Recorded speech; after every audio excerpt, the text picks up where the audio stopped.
Who is this devil? Is he real? Or is it a figment of your imagination? Or is it just something in philosophy? According to the Quran, he's very real. Substance is real, you just don't see it. He lived before us, he's still alive today. That's an amazing subject right there, isn't it? That's amazing. The word shaitan is derived from the root shaitan, means impure and base.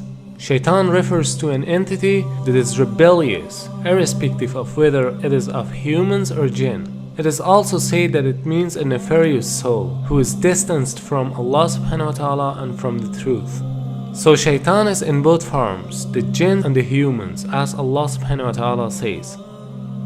وَكَذَلِكَ جَعَلْنَا لِكُلِّ نَبِيٍّ عَدُوًّا شَيَاطِينَ الْإِنسِ وَالْجِنِّ.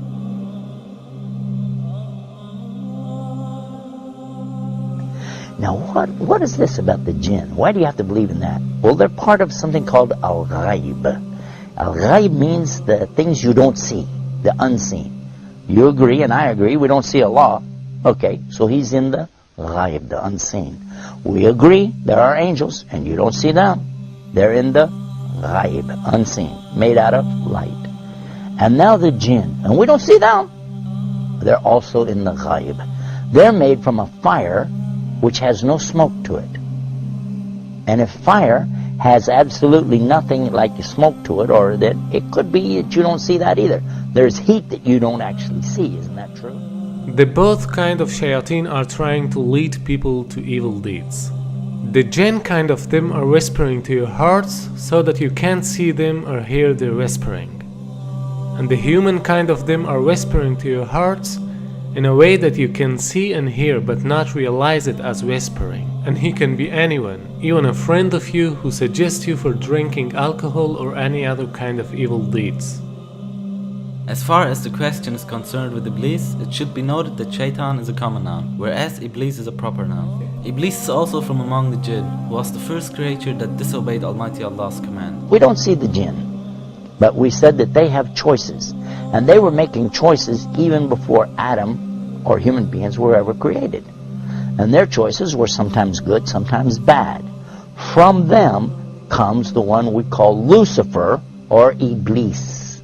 And who is that? Who is Lucifer? Who is Iblis? You might say he's the devil, the Satan or Shaitan as he's called in the Arabic language.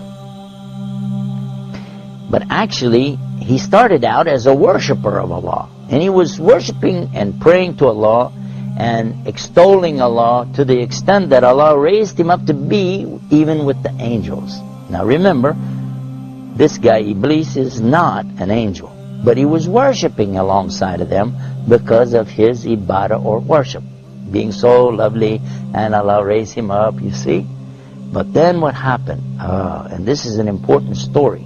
So we'll digress from a moment from our beauties of Islam to go into this, to get a concept here, to understand a big mistake that some people make when they say that he's from the angels. Angels don't make mistakes. They do as they're commanded. So when Allah created the best of His creation, what did He create? He created Adam, a human being. He created Adam from what? He created him from mud or clay. I want to show you what happened after Allah created Adam. Allah ordered all the angels, bow down. And all the angels did because they have to do as they're commanded. And they bowed down. All of them bowed. Except Iblis. He didn't bow down. Now if you read this in context, you understand that he was not an angel. But if you just read the words, all the angels bowed down except Iblis, you'll say, well see, that means he was an angel. But otherwise, in the Quran we find in other places that Allah said he wasn't an angel, but he was from the jinn, and he's created from a smokeless fire. And that's exactly what he said. You created Adam from mud, but I'm created from something better, from a smokeless fire.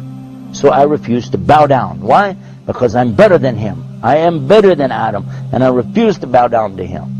And by so doing, he disobeyed Allah. And whoever disobeys Allah, he's in trouble. But especially if he does it out of his arrogance and his pride. I refuse to obey because, I know better.